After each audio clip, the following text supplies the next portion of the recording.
teammate who kind of balances my non-neurotic energy. So,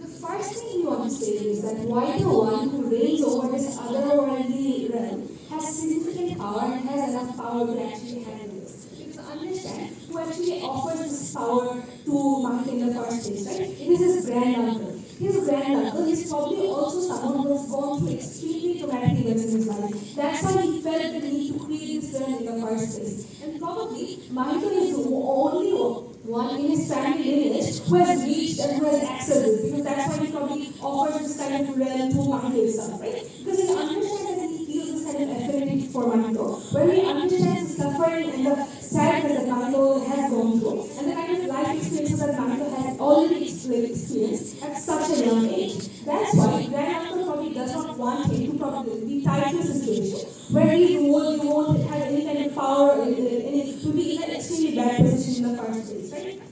Also understand, to control this imaginary realm for such a long time, his granduncle had to exercise a very important level of power, because we are talking about superhuman elements in the first place, right? And that's why he probably had commanded a significant of power over this realm to control and probably convince the population of this realm to a greater extent in the first place. Now let's talk about Mahito in the first place, right? Mahito is someone who is deeply frustrated with the current status quo. Why? Because he has gone through the most traumatic experience a child can go through from the very first moments of his life, right? He was born into this world where he had to lose his mother in the first place. He was born into this world where he is constantly plagued by the injustices of war, which he has no control or agency over. Even the smallest and the only good things he has in life, he thinks people end up leaving him, people end up betraying him, because that's what always happens. So even the cherished happiness and the cherished moments where he can find some meaning, he has an innate inability to accept them, because he thinks these people are going to leave and these people are going to betray him in the first place. So even any kind of, he cannot access any kind of meaning through this cherished connection in the way. So what is the conclusion of this? Because understand what Michael is frustrated with is the present generation. He has been sacrificed again and again. What he wants to experience is an unborn generation of souls who has no access to previous years, who probably went through the same experience as he had and sees the world in the same way and wants to access this kind of different world through this different imagination in the first place, right? He wants to be these unborn souls because he thinks he won't be frustrated by them, he won't be betrayed by them. Firstly, because he commands such power, but also he feels such affinity for them.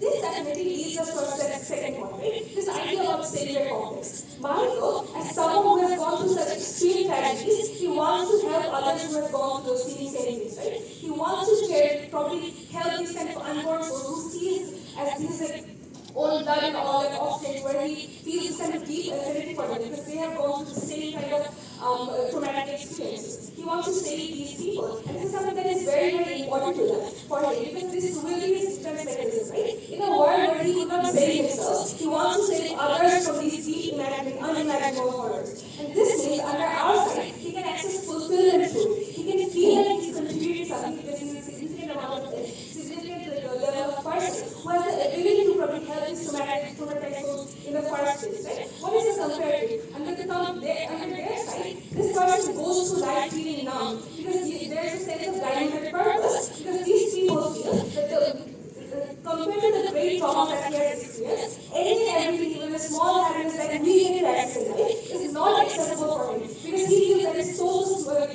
he doesn't understand what is the point of all of this if you end up losing everyone, and if you end up losing everything you don't really care about, right? So, he wants a new world. Another reason for it is that he's just a youth, right? He's a young person who has still whimsy in his heart, who does not want this kind of risk and this kind of sense of greater adventure. He's guided with his own adrenaline.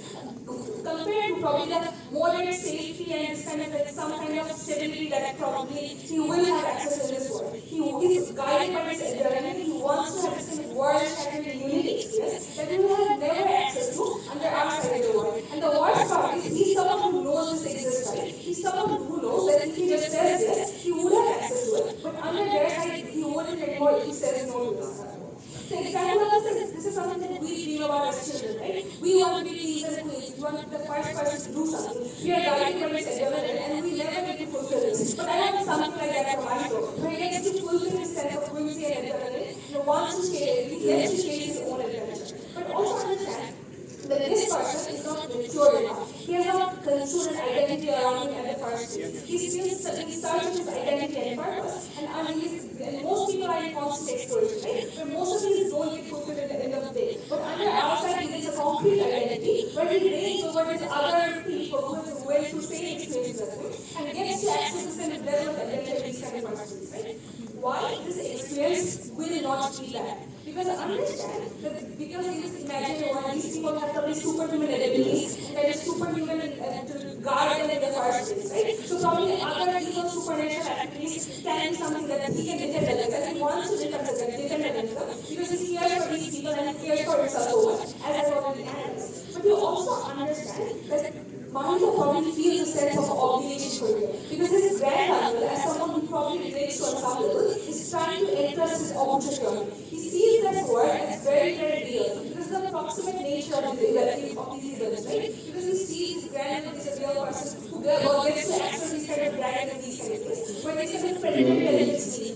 So he sees this as a very real life situation. But if he doesn't do it, if other perverse incentive takes over, he feels there might be bloodshed, these people won't be protected. And even if this does not happen, he has this fear in his mind because as I told you, he feels betrayed and he feels this kind of sense of betrayal and trauma through his life where he feels everything will turn to shit, right? So under our side, when he gets to access responsibility, he even can take up this better. But under their side, when he goes through life, knows this exists, he's constantly worried about these people. What will happen to these unborn souls and these souls who have gone through so much trauma that it relates to so deeply, right? But also understand that even if these experiences are bad, why we are still single-handedly winning this debate, right? Because first of all, we already proved to you why this is not likely to be bad. But even in our worst case, there's probably a symmetry of badness, right? Because even if they're trying to claim these experiences would be worse for them, this is something true for, actually true, certainly true in their side of the world,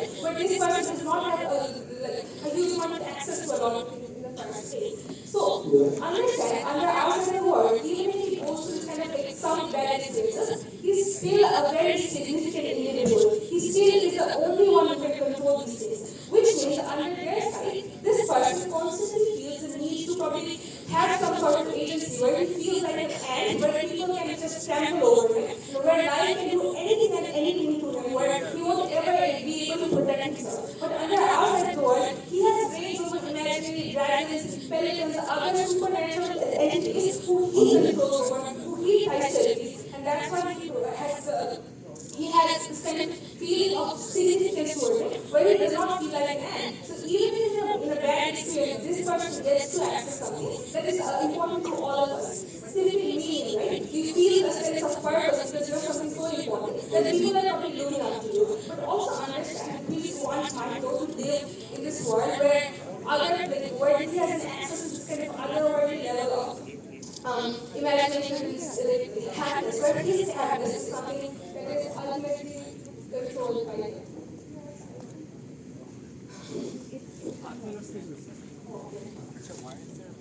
Why isn't there a time? Is anyone There's no timer. Give a conclusion. We want Mahito to live in a world where he's fully happy, where he has access to everything I dreamed of as a child. Very practical goals. Can we get a timer? I have an app. You will get We need the a timer. cell in the first minute, 6 minutes. Tousif is the timer. Tousif. Is there a way that you can be Yeah, on wait. stage? Yeah, she actually felt safe and she left, so I'm trying Why did I she have tell you? an app. Can you hear this bell? No. Yeah. But the thing is, when we're debating, we kind of need to like hand gestures and আমরা তো এত দূর থেকে Alright. Starting my speech. Wait, Ryan. Let's fix this time thing.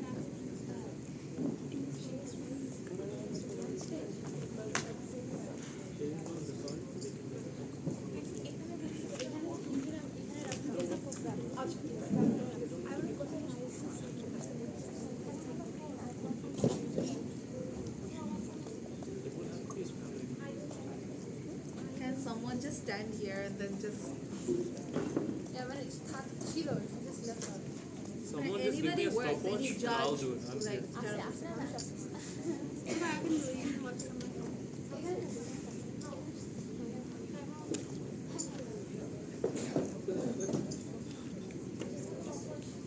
Most awkward recording in history.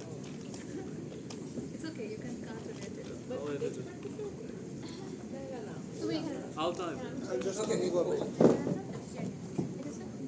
I can just do Are the it. judges ready?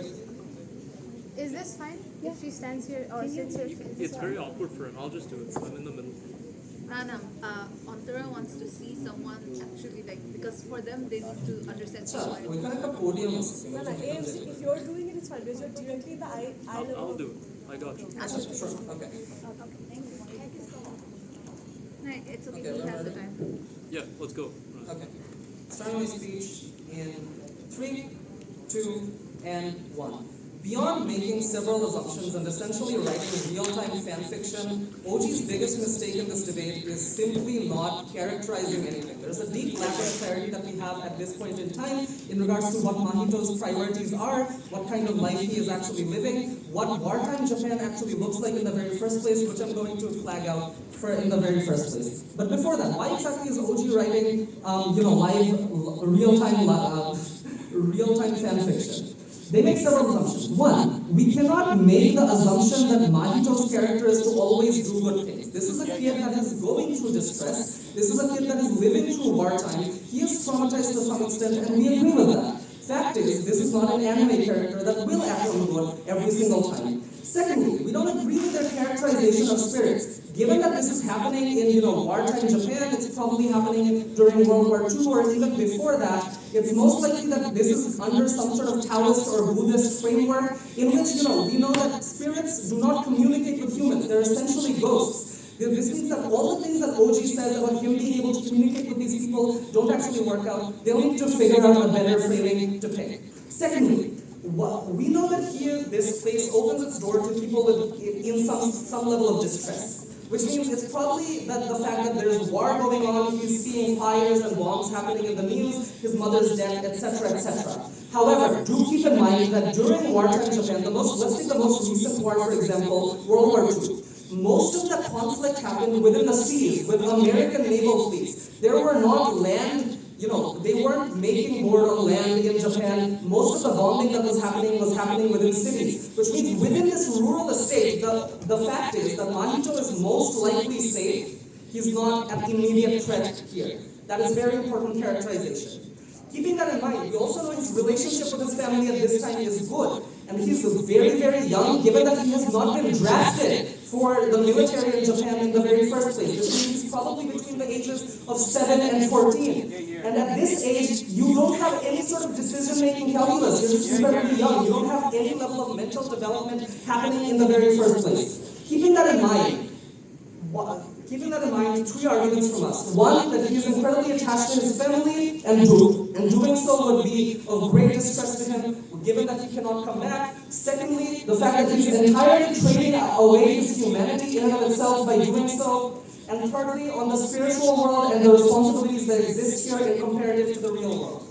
First and foremost, I think it's very obvious to say that he's most likely attached to his family to some extent. These are the only people he has left in this world at this point in time. Given the deep level of conflict that is going on, he probably does wake up scared every single morning as a child living in wartime. He probably remembers the smile of his mother and any memory that he has left of her. He probably deeply cherishes the support that he gets from the family that is around him and the fact that they give him a good life within this rural estate.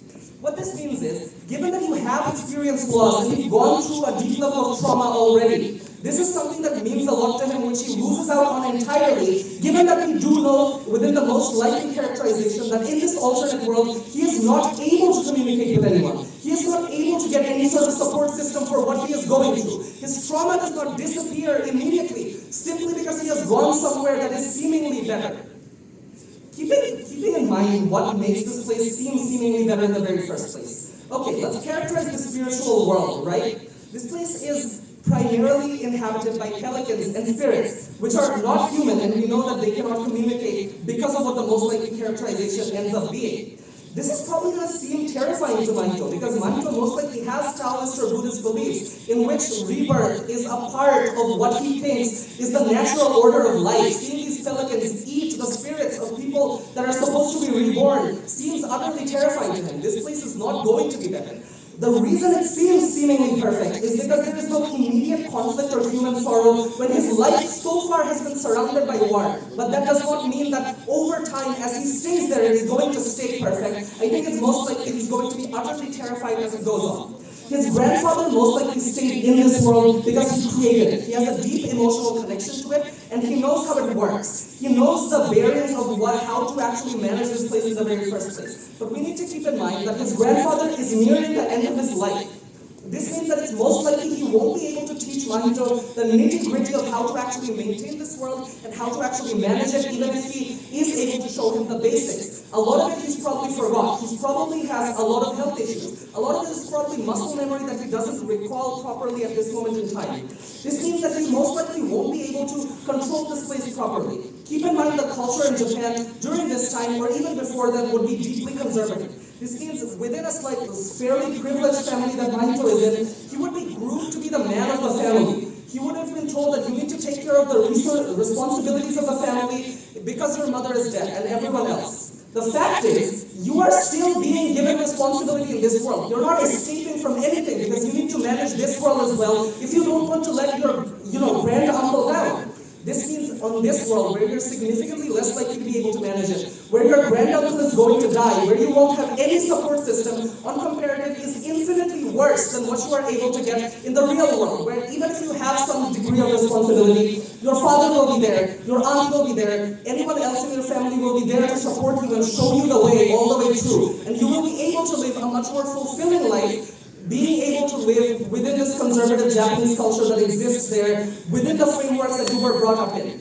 Government side simply cannot claim that he wants to run away from responsibility, because this is what he has been surrounded by his entire life. This is what Mahito most likely thinks is right, that his goal in life is to be the man of the family, and that is what he probably needs to do at this moment in time, because that is what he has been groomed to do culturally since the beginning of his life. He would be much more fulfilled on comparative, where he does stay on our side of the world and most likely fulfills the responsibilities that exist within conservative wartime Japan, wherever that might be. Either 1945 or before, it would have been like this. Why is he trading away his humanity? Because in this world, you have absolutely nothing anymore. You have absolutely nothing left. Nothing that connects you to the real world. Keep in mind that you are a child between the age of 7 to 14. You have not gone through development. Humans being social creatures, you need your friends, you need connections with humanity, you need people to show you how to go about life and what gives you, your humanity in the very first place to develop you as a person. This is something that goes away and you lose the basis of what allows you to develop in the very first place. You become an empty sponge and over time you forget the basis of what actually makes you a human in the first place. This would be utterly terrifying to live in a world where your friends don't exist, where your families don't exist, etc. for Mahito. Please, you should probably sit.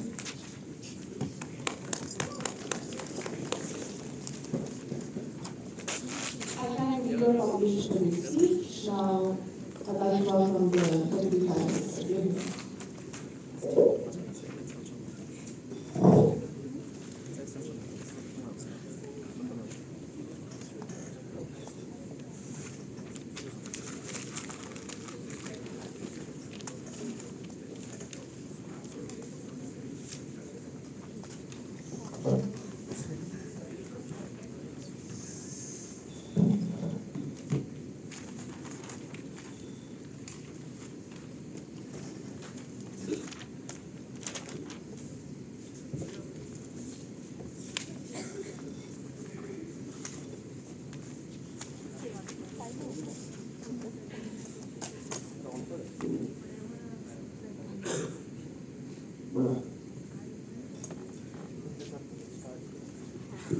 What do you think?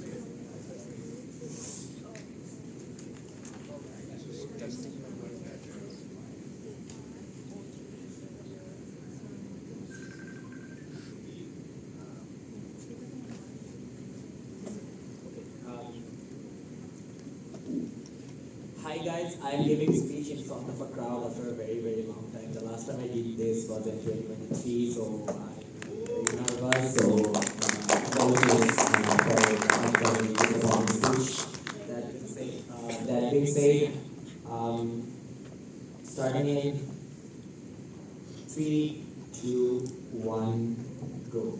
My speech will be a cluster of rebuttals and mechanisms which proves arguments like why we have access to a better form of community in the afterworld. Secondly, why the experiences in the alternative or imaginary world is probably going to be good. And lastly, why the current world in general is very depressing and we do not have any attachment to the current world at the first place. Let's talk about Japan at the first place, right? They come up and tell you, okay, Japan's wartime is somewhat in a scenario and the wartime miseries will not reach to him and is somewhat protected. I don't think that's true. Because his mother was killed in a hospital fire, right? Probably the opposition bombed the hospital in the very city he was born. Which means the opposition of Japan is brutal enough to commit such horrible war crimes to bomb on Japan, which means there is imminent threat to even bomb anything at the first place and civilian casualty is very, very rampant in that area. But secondly, in Japan, this happened in a very ancient era where the enemies of Japan were very brutal. This looks like China and Korea who are very resentful because of the massacre committed by Japan on Korea and China at the first place. Which means the massacre that will be committed on Japan is very brutal at the first place. Which means there is no rules of just warfare. Which means any type of torture, any type of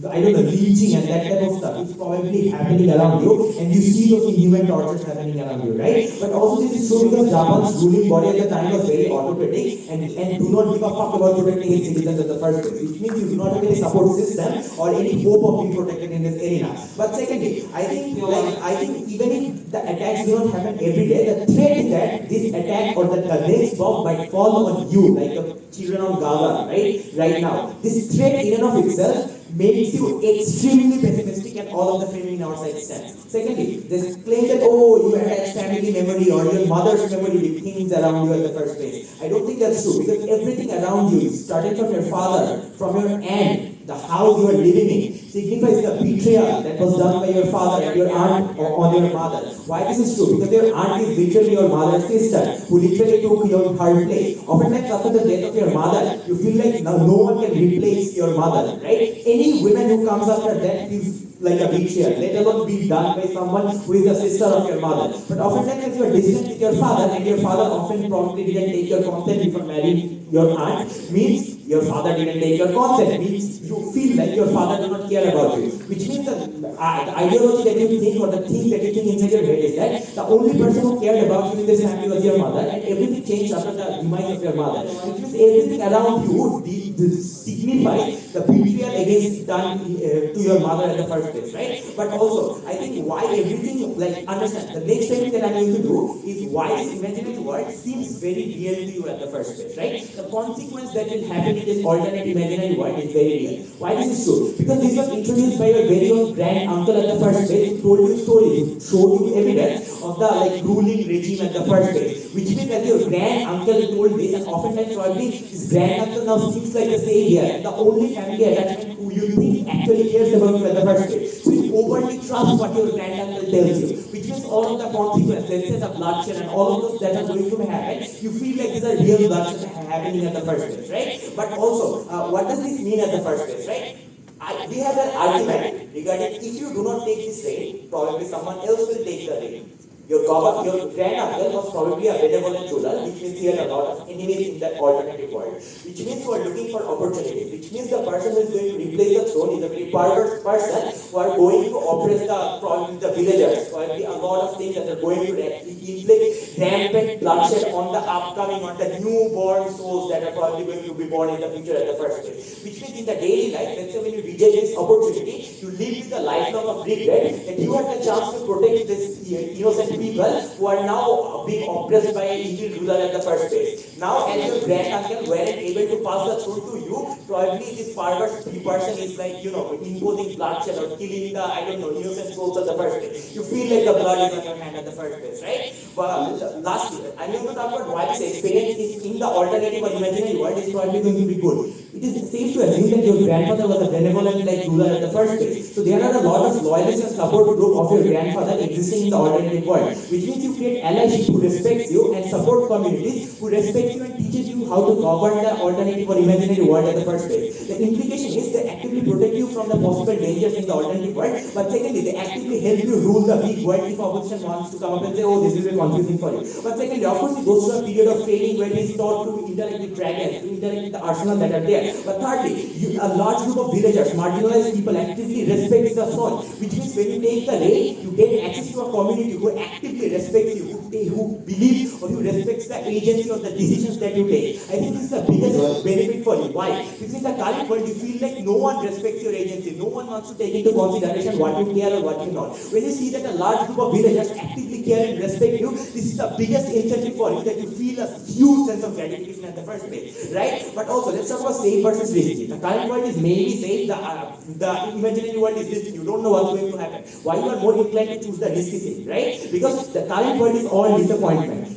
Disappointing at the first place. You already believe that no world for you is safe at the first place. So do you feel like safety is symmetric in both sides of the house, and then both worlds are unsafe, which means you opt for the new experience, which has a chance of being overly good or fulfilling the wildest dream in your thing, right? But secondly, you had a disturbed dude, which means you want to break out of the resentful current world. When you have a disturbed dude, you often opt for the most adrenaline rush thing at the first place. But Sanjana talks about the youth where you do not have a formed identity at the first place. You are always in search of identity. This alternate world provides you a grounded identity, that your sense of purpose is to rule a literal village, a literal world, where your sense of purpose is to protect a bunch of people. This grounded identity is the most important thing for you. Why this is the most proximate incentive for this Mahito at the first place? Because it is hormonal, it is psychological. This is in your blood. You cannot control this. So other incentives are farther away from you. So you are dictated by this hormonal urge in your side of the house at the first place. But secondly, it appeals to your intense dreams at the first place. Because it appeals to a very biggest dream, that my biggest dreams of leaving footprints in a massive way is probably going to be fulfilled, which means intense emotions are attached with this incentive. So you analyze or take decisions based on this huge incentive at the first place. Lastly, this is the wartime, which means families have been shattered. You do not have current friend circles. You have been relocated 100 times. The materialistic thing you attach meaning to have been lost because of relocating 100 times. You do not have friends. You do not care about current people. Proud of course. I have 75 minutes for this speech. I'd like to welcome the people proposition who are here.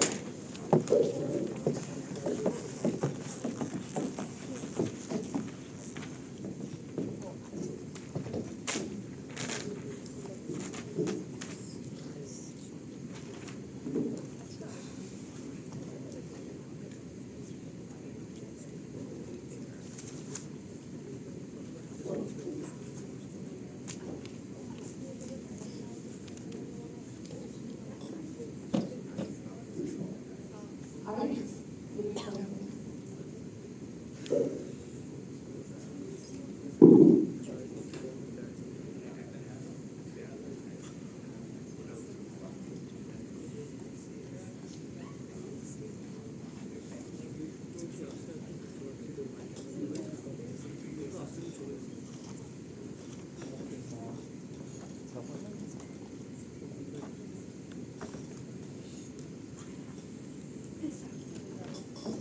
Hello.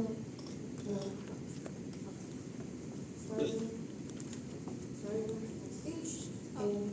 Can you do knowledge test? Hello. Starting. Hello. Starting in 3, 2, 1.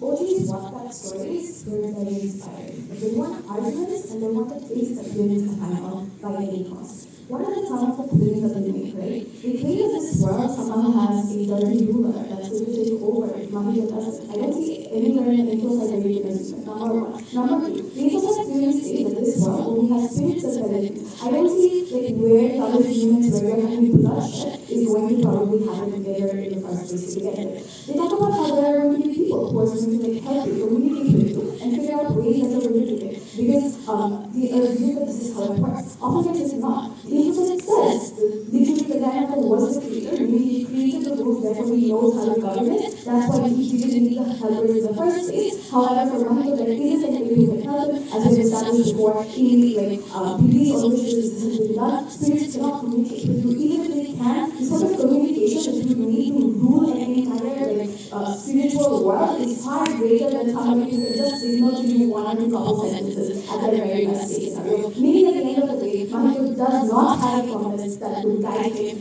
to the north side ever in that side of the world. Number one. Number two thing that they then talk about is that the reason why you need Mahito to come up here is because it's going to give him some level of amazing stuff.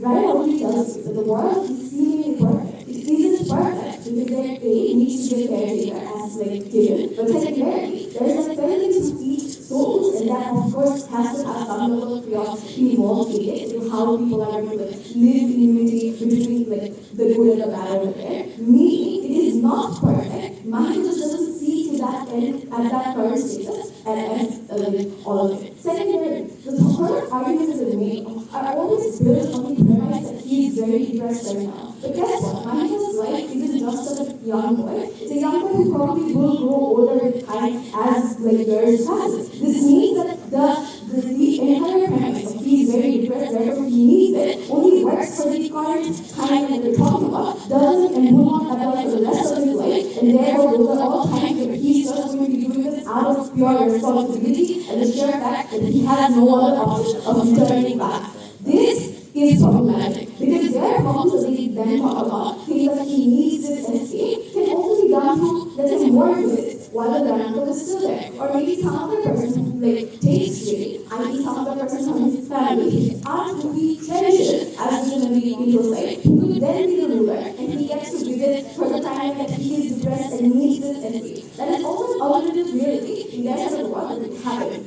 Being there, getting the escape, visiting for a short amount of time where he can have some level of high is very different from being having the reins of that entire world, being the sole taker, being the sole human who has no other ways of escaping, and a decision that he has to make as a young boy of 7 to 14. That is the problem, that is the exact point in time Mahito should not and would not then choose to do this. A couple reasons why.